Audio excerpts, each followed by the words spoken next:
Welcome to Primos for Life, the wrestling podcast made for the fans, by the fans. Como siempre, yo soy Eddie, el niño vaque. We got Ariel, the Ecuadorian dream bisueta, and we are your self-proclaimed, undisputed co-host tag team champions of the world. And in tonight's episode, we're talking all about this week's Monday Night Raw and previewing Crown Jewel in Perth. From Roman Reigns versus Bronson Reed to Cody Rhodes versus Seth Rollins, we've got predictions, reactions, and some risas. So, como siempre, sit back, grab a snack, and let's get it on! Yo, Primo, what is good? What's Wow, good? the high note. All right. Got to hold it a little longer. But what's good? Well, I mean, everything on my end's okay, with the exception of New York sports. You know, Mets lost, the Yankees lost. The Mets didn't even make the playoffs. Yankees lost in the playoffs, got smacked by Toronto. Giants are terrible. Jets are terrible. So banking on the Knicks. And that's fine. That's always a heartbreaker. Giants are on right now, and I'm like, this is just going to be a long one. But yeah, other than that, everything's okay, man. How about you? Everything's good, brother. Can't complain. Very, very pleasantly happy and pleasantly surprised with this past Monday Night Raw, man. I think ultimately the last 2 weeks were just so terrible that anything surprising on an episode of Raw makes it that much more exciting. And I think that's what happened this episode. Everything was like, wait, what? Wait, huh? Wait, did that just happen? So Right.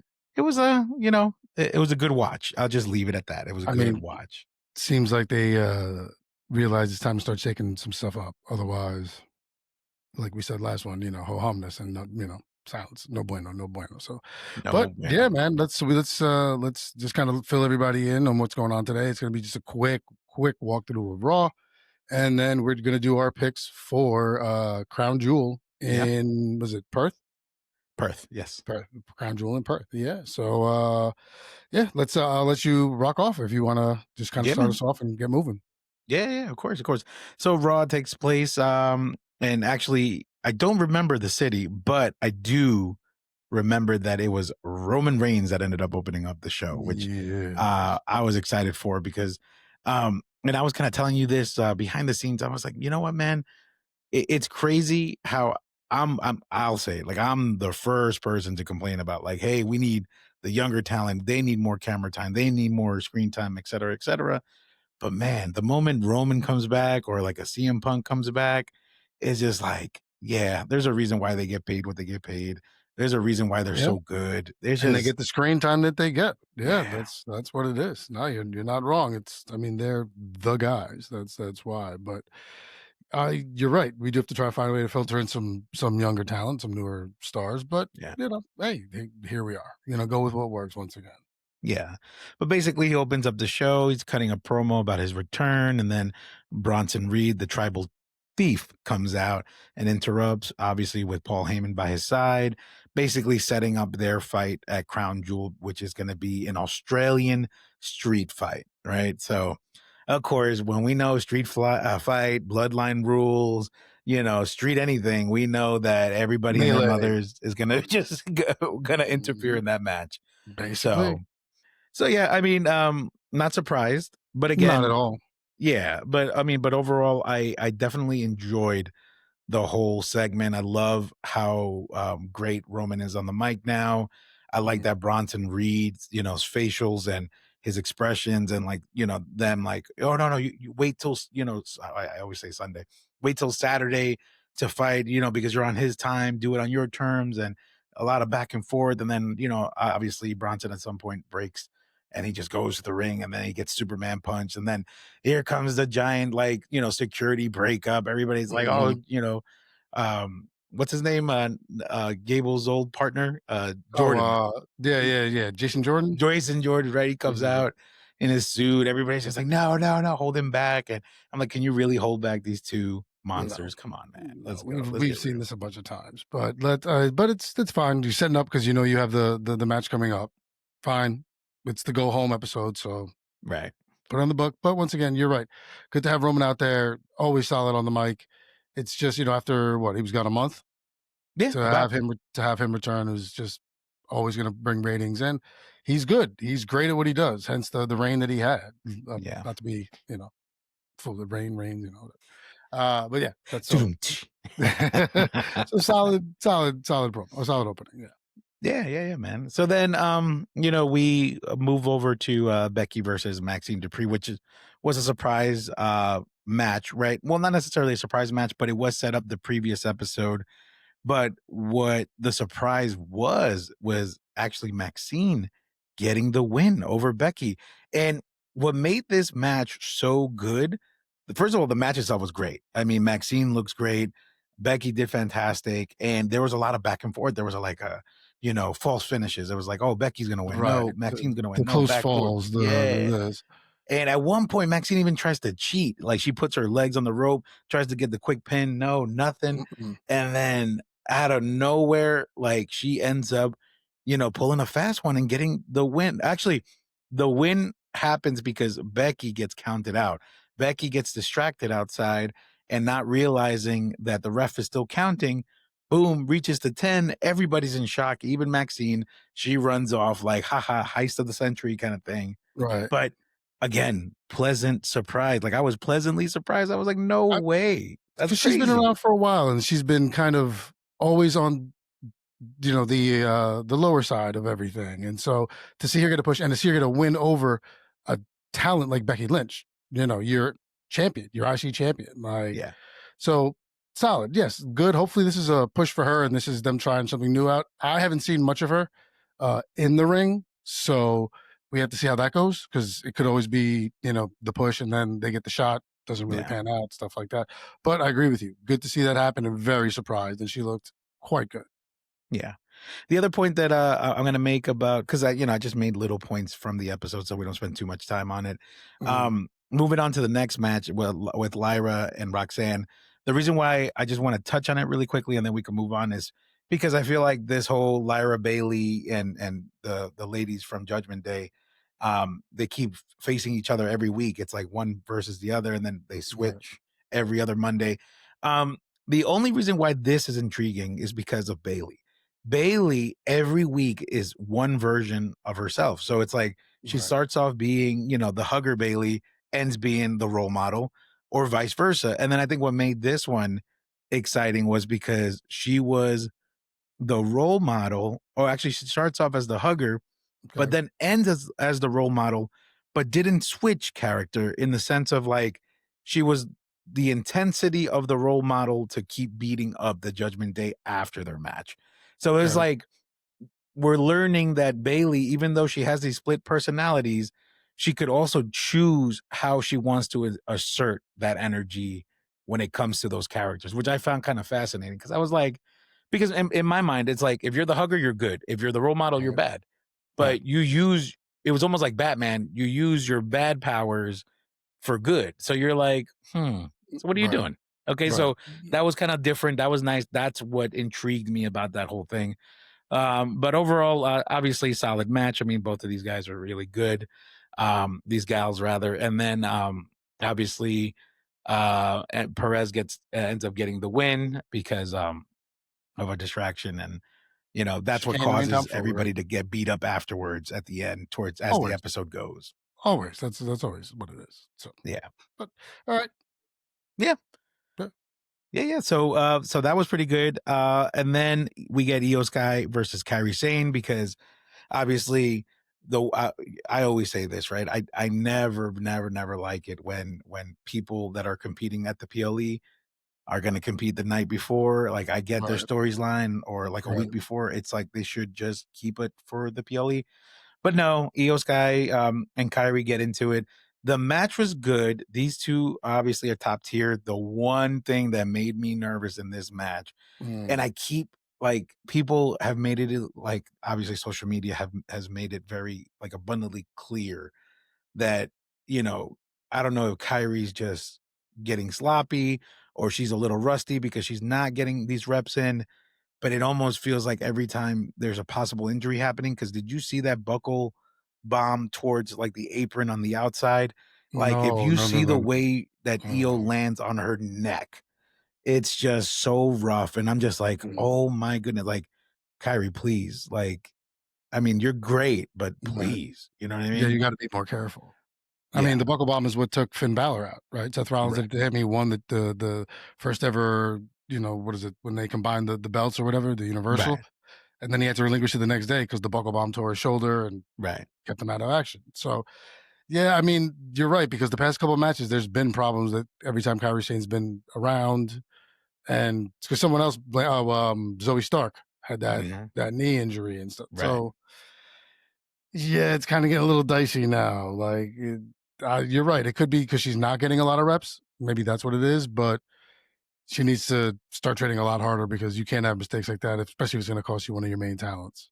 Yeah, yeah, exactly. So that was the only thing that made me nervous. Overall, still solid match. I believe. Oh, this is another surprise of the evening, right? Like Kyrie ends up getting the win because she cheated by Asuka helping her. So she did like a backwards roll up pin, and then when her arms were close to the other side of the apron, Asuka pulled her arms, Mhm. which kind of pissed me off too, though, because the ref was literally right next to them, and you could see that from your peripherals. Like, Right, right, right. It come on, wasn't like like their get out back of was here. completely Like, turned to oh it. Like, yeah, yeah, yeah. yeah, Like all of a sudden, my blind spot is like gotten all the way to here. Like, yeah, yeah, yeah.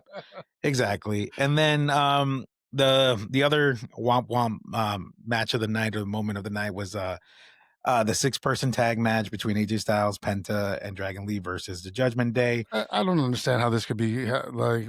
You obviously didn't give them enough time or didn't plan enough, or because there was two commercial breaks during this match. Mm-hmm. Like two commercial breaks. Like, I'm like, really? This match you can do two commercial breaks on? Like, oh, okay, because everyone is so damn talented. Yeah. Everyone in that ring is so damn talented. Yeah.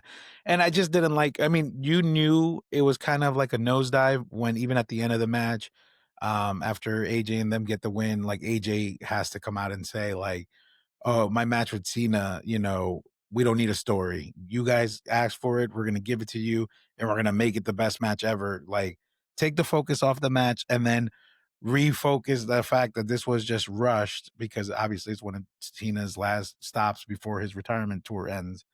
And you're sitting here and you're just sitting there, like, as a fan, you're like, yeah, we know it was rushed, man. But, we Really, know right? the caliber of talent that you and Cena are, so we know it's gonna be fantastic. You didn't have to say it, but I Right. get you. I get it. Yeah. You know what I mean? Yeah. I mean, it's a shame because it like you said, rushed. This was quite really, really rushed, and this was a great feud that they had. And you figured AJ Styles would be a stop along the way, but not this quick because it seems like you burned a lot of time in between things, and you could have done more to set this whole thing up. And once again, this match I felt bad because it was just seemed like it was just a time filler. Like, all right, we got 25 minutes, we got or 20, whatever we got to kill. Like, here, get in there and just do some magic because you guys are great. Yeah. So now the two final points that I wanted to touch on Monday Night Raw because they were fantastic. Hmm. Again, bringing back how amazing Roman and Punk are. Right. Let's go to the Bloodline first, and then we'll go to the Punk and LA Knight. Right.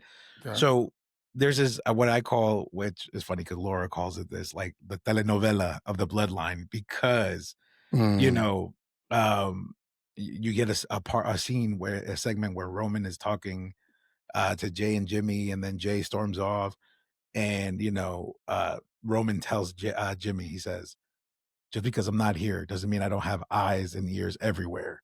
I hear everything."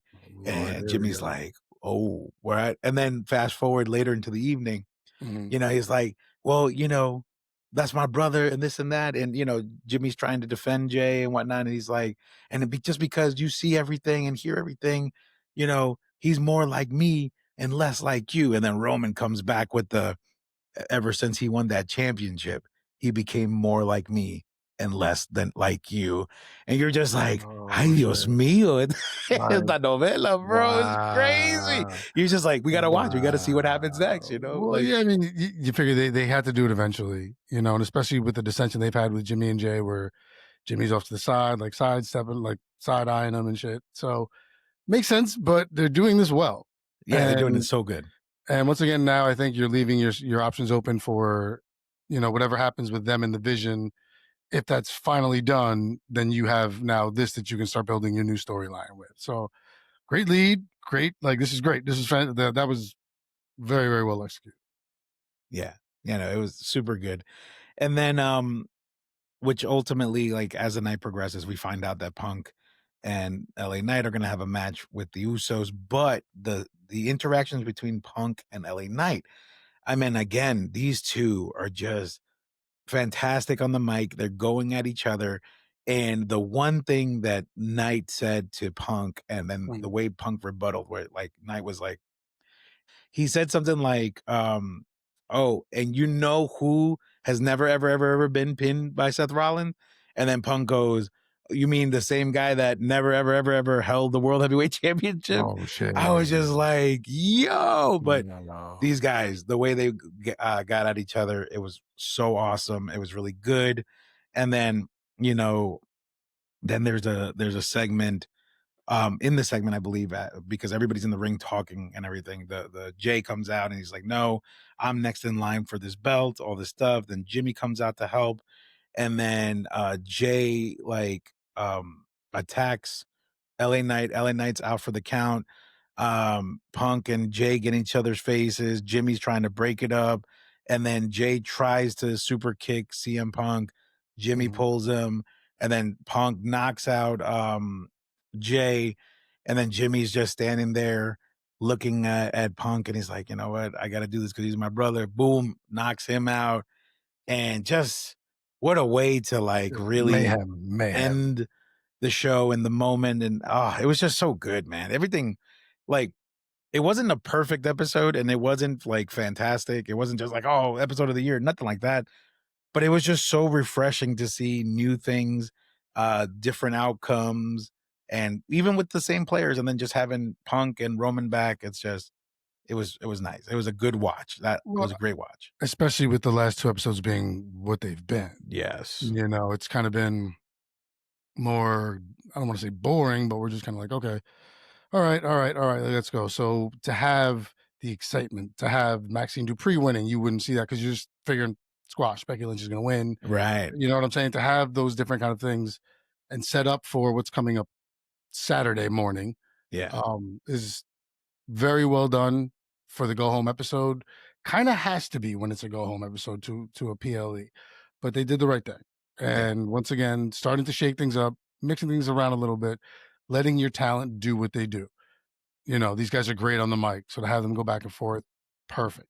You know, Roman Reigns in the beginning, wonderful. So I agree with you. Solid episode. I fast forwarded through most of the matches because I was like, Yeah. but solid episode. Not bad at all. Good showing after some very mediocre ones. We'll say Yeah. mediocre ones.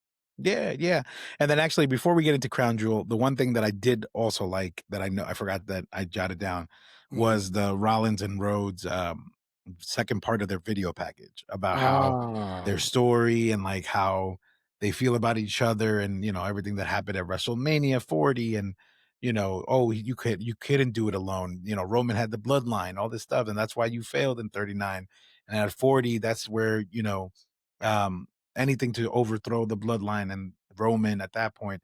So you're seeing that, it's one of those situations is like the friend of my friend is my enemy kind of situation with right. Roman, Cody, and Seth, and that whole thing during WrestleMania season, WrestleMania 40 rather. And it was just a really good package, right? And even though we've been saying it for the last couple of episodes that we do Mhm, feel like Seth is going to be the one and winning, it's still in the air. I feel like all these video packages and all these things, you mhm. know, I don't know, man, because there was even a moment with Seth and Paul Heyman too about it. He's like, Seth Rollins was like, "Paul, what if I lose?"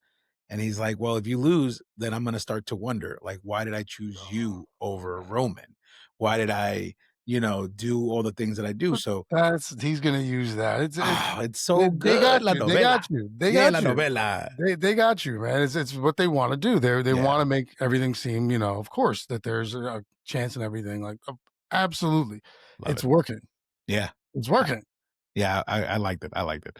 But yeah, so I'm excited. I'm excited. But speaking of that excitement, let's jump into Crown Jewel Perth, Australia. There are Alright. 5 matches on the card. We will start from what this internet source, which is fightaroundtheworld.com, says it is. And we're going to start with the first one and end with the championship match. All Let me right. know when you're ready, Primo. I'm good. Give me the first one. All right. So the first one on this list would be Roman Reigns versus Broncito Reed in the Australian street fight.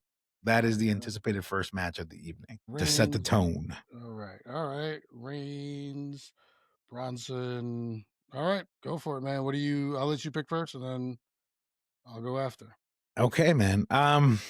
Honestly, the logical pick would be Roman, right? Because he's hot, he's the man. Everybody loves Roman. Everybody loves the tribal chief. But Mhm. honestly, I kind of want Bronson Reed to win, man. Really? I feel like the vision's hot. I like what, Braun Breaker and Bronson Reed are doing. Mhm. And it was something about Monday's interaction that I saw Bronson in a different light. I saw him. I'm like, dude, he's definitely like if he's healthy and he Mhm. doesn't get injured and he plays his cards right, I think he's going to be a major key component in the future. You know what I mean? So Right. I'd like to see that. I'd like to get a win over Roman to kind of boost him up. You know what I Okay. mean? So So Roman's your logical and Bronson is your fun. fun pick. Okay. I actually am going to agree with you on both. I Yeah. think Roman's your logical, but especially because it is whatever rules, bloodline rules, whatever Perth rules, whatever you want to call it. Australian street fight match. There we go, Australian street fight match. People are gonna get involved. Yeah. So that could be, a very, very big switch, considering last time Roman did win the match, but then they dismantled him. Yeah. So actually, you know what? I'm gonna go Bronson Reed on both. I just talked Ooh. myself into it. Yeah, I'm going Bronson Reed on both. Because then also now you can start to do cracks with the bloodline and be like, hey, you didn't win, You but didn't help me out. through Yeah. chicanery and tomfoolery, you can see kind of what's going on. So I'm gonna go Reed Tomfoolery. on both. There you go. Yeah, I man. like it. Let's I do like that. it. Okay. All right. All right. And then next on the list, we got the tag team match. We got Io Sky and Rhea Ripley versus the Mhm. Kabuki Warriors. Go ahead, brother. What are you All thinking? right. I'm gonna go that finally Rhea and Io get their hands on them, and this just is what it should be, and Rhea and Io win. But the fun pick is the Kabuki Warriors to see how that would affect Io and Rhea's relationship because they've been making a big thing about them being so close now and this and that. So I think this would be kind of like, all right, we can start to drive a wedge in there and kind of see what's going to happen. So Io and Rhea, logical but fun. Kabuki. Oh, okay. I'm gonna go Io and Rhea, logical and fun pick, Okay. because Rhea is the hometown hero. You're not gonna have her lose. So, they gotta have the moment. Right. Um, but I want to see it done in a fun way. I want to see it where like I don't know, not necessarily cheat, but like outsmart the Kabuki Warriors, just in a way where Right. just whether it's in the match or like counter cheating. You know what I mean? Like if the Kabuki Warriors are gonna cheat somehow, then make it okay for one of them to cheat, for Io or Rhea to cheat, because it's like tit for tat kind of situation. So make it fun. Right. You know what I mean? Yeah. Yeah, you want to see an interesting ending there to kind of liven it up Yeah, because exactly. you don't want it to be just regular blah blah. Yeah, yeah, yeah. Something fun. Because it's Yeah. been building to it. This has been the other telenovela that's been going for quite some time. Yeah. So you'd like to see something fun and something come of all of it finally. Exactly. Yeah. Exactly. All right. Yeah. All right. All right. So now, third match of the evening, we have John Cena versus Phenomenal AJ There you go. Styles. All And right. who, man, I go on this one, right? Mhm. I mean, based on the stats, right? They're 2-1, right? AJ over John, 2-1. So it only makes sense for John to get the win and Yeah. obviously end his tour on a positive note as he gets closer to the end.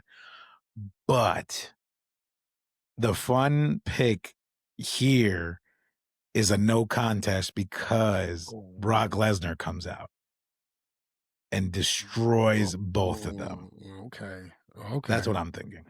All right. Yeah, because he's hasn't been around in a while. Okay. All right. All right. So a no contest. Nice. I don't think we've had one of those. Oh, good. All right. I mean, that's the fun pick. That's why it's Yeah. fun, right? No.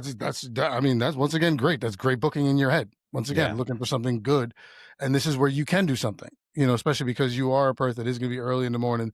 You got to give some. You got to give the people something. While they're Hmm. watching, especially if you're going to make them wake up to be watching this at 8 o'clock in the morning. Assuming your ESPN thing works, who knows? Um, so I'm gonna go Cena as the logical. Absolutely, like you said, it just makes sense. It's his farewell tour. I don't. How many appearances does he have left? I don't even know. Like 4 after this, 4 after this. So yeah, so he's got to have that match with Lesnar, you would imagine, and then or you maybe 3. I don't know because it's DC, Boston, and New York. So I think that's it. Yeah. so you can't. I doubt you're gonna have him go against AJ Styles one more time after this. Mm. So I think it's Cena, but the fun pick for me is AJ, just to be like, hey, 3-1 lifetime against you, da da da. But I doubt that's gonna happen because it's Cena's a farewell tour. So going Cena. Oof. Okay. All right. But AJ's the fun pick. All right. I like it. I like it. All right. So then we get the WWE Women's Crown Jewel match. Champion Mhm. versus champion. No titles, no nothing, just strictly bragging rights. We got Tiffany Stratton versus Stephanie Vaquer. And floor is yours, man. What are you Floor's thinking? mine. I'm going Vaquero on both. This Yeah. is a, this is a no brainer for me. Tiffany's getting stale. You have given Vaquero the belt now, so you have to start treating her like a champion, and she's got to start winning stuff like this if you want to make it believable. So you put 2 belts on her at NXT at the same time. You give her this belt and you give her the ring on top of it. I think that's the way to go. I think that's probably the easiest call of the night for me. Actually, is this match, and I'm going to go Vaquero on both. Okay. I like it. Yeah, I mean, I hate to be boring, but I agree with you. Yeah, I agree. You're right. Tiffany is getting a little tired. Um, Especially after that triple threat match a few weeks back in SmackDown. It was really rough watch. Um, and she's good too. I mean, like I when I started paying attention to her in ring work, like she mhm, really is pretty good. Like she's solid. She's a good wrestler. She's a good performer. right, I don't know, man. I'm just over it. It's kind of like Jey Uso. It's like it was fun. It was nice. Like, yay, the fans interact. It's Tiffy time. Yeet. I get it. right. But I mean, yeah, ya pasó, man. I'm over it. Yeah, Just no, let it's done. You're right. It's time. Uh, they have to take the belt off her. This is one way to start a losing streak for her and not have it really hurt because it is to the other champion, who right. is a fantastic athlete. So I think, yeah, we both said no brainer, like just easy. Yeah. Okay. All right. All right. Entonces, Primo, the main event of the Round evening one. is the WWE Crown Jewel Championship for the men's. We get Codith Raheem Rhodes Raheem. versus Seth Rollins. And who goes? I go? You go? You go. I You go. go. Okay. You go. Uh I mean, honestly, the logical pick, I mean the logical pick is Seth Rollins because they're 3-0 against each other. Cody's 3-0 against them, and to build up division, to build up their dominance, you got to have them have a great night in Perth. So I feel like Seth Rollins has to be the winner, but I don't know, man. I feel like this could be the start of a good storyline and like a turn where I don't know, something has to happen, whether it's to Seth or Cody's character. We have to see a shift after this match.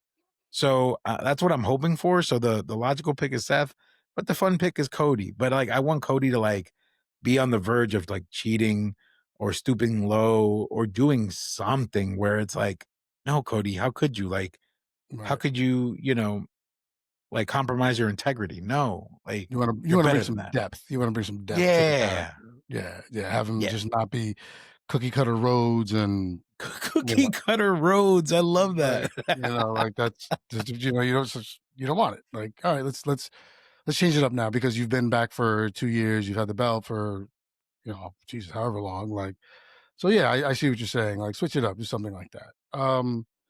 I think so. Wait, so your logical is Seth, Yes. and your fun is Cody. Yes. Yeah, well, so you and I are on the same page here. Let's go. Unfortunately. So to be, once again, hate to be boring, but is what it is. Yeah. Seth, I think Cody already has won this ring already. Now that's everything on Cody Rhodes. I think you put it on Seth, it makes him now even a bigger heel. And that's where your build to his next feud on Raw is, whether it's Night, Punk, whatever. Now this gives him extra, like, I'm the champion of champions. I'm the number. So yeah. I mean, it's got to be Seth. I think. I mean, fun pick for me. Yes, Cody. Yes, yeah. Let's do it. Like, he's the fucking man. Because then, how did Seth react? But I think, like you said, where he was asking Paul, "What if I lose?" Like stuff like that. I think they're setting up to be like, "Oh no, he thinks he can, but he won't. He won't. We're not going to have that happen." So I agree with you. Like I said, I hate to be boring, but that's. I mean, it just seems like it's kind of the way it has to go. Yeah. Because once again, the loss doesn't hurt Cody immensely because it is to a champion. And once again, you can do something fun. Like maybe there's an interference somewhere from someone who's going to be challenging Cody next. Takes his eye off the prize, and here comes Seth. Yeah. Yeah, no, I like it. It's a weird feeling because the last 2 weeks of wrestling in WWE has been so boring that this episode of Monday Night Raw was actually very exciting. Going through the card just now made me realize, like, the matches may be predictable, but I still feel like it's going to be a good watch. I feel like something's going to happen. Like you said, because as we always say, the in-ring stuff is fantastic. So you're right. With the names on the card, like you said, it feels like it could be predictable, which is also why probably curveball expected somewhere. Where's it going to be? Right. But I agree with you. Like, because of the way things were and because this one was a better episode of Raw, it seems like it's changing. Hopefully they'll do something here to keep it so, because the in-ring stuff will be great no matter what the case. So we'll see if the storylines add up as well. Yeah. Yeah. Bueno, primo, it's always cool to connect with you, and want to take this opportunity to go ahead and first of all give Danny Briggs a tremendous thank you, because the comments and just the reception of our content, his episode, all of it, man. Thank you so much, Danny Briggs, for your time. Thank you. And not just Danny, but all of our guests. Everybody's fantastic, and we've been having so much fun with this. And obviously, we have so many more conversations coming down the line. But what I really wanted to point out, Primo, was I got tremendous feedback, and one of the pieces of feedback that I got was thank you for letting your guest like speak, like letting everything that they want to get out, and actually letting the conversation flow. And I told them, because there were several people that said this, and I was like, well, to be honest with you, we're fans, and we want to hear the stories. We want to hear the ins and outs. We want, like you always say, we always do our best to pull that curtain back and just kind of show, the elements of realism and humanism, right? For lack of a better way of saying it. Humanity. There you go. I'm sorry. It's late, but because we want to hear it too. And we feel the way that they feel. We hear it. We're there with them, and we're going along this journey when we listen to these stories. So thank you everybody for the support, the love, the tremendous feedback, the sharing, the comments, everything online. I mean, I have never seen it, so much interaction, so much engagement in this past week, the way that we have with Danny's episode, and all the comments on TikTok, on YouTube, and on Instagram especially. So primos y primas, thank you so much for the love and support, man. This is so much fun, and it keeps us going, and we're hyped. We're like, we gotta keep. I tell Ariel, we gotta keep going, man. We gotta keep doing this. Like, and as we get more and more interviews, and we start to learn more, and we start to just get in depth with everybody. I think the audience feeds off of that. The Primos and Primas feed off of it, and we grow. And hopefully that continues to work, continues to happen. And then you'll join us for the other episodes, the recaps, the preview shows, stuff like that. So please, everybody, thank you very much for all you do. Like, share, primosforlife.com. We are available, YouTube, Spotify, Apple Music. Please, please, please just continue to be with us, because this is fun and we love it and we can't get enough. So thank you very much, as always. Yes. Smash the like button, primosforlife.com. Entonces, primo, you know what to do, because you ain't going to throw it my way today, bro. Yeah, I got out of it last round. Well, as we already said, thank you very much to everybody. We truly appreciate you. This ride is awesome, and it's better when you're with us. That being said, we love you, and we will see you when we see you. Yeah. See you when we see you. Take care, everybody. Good night.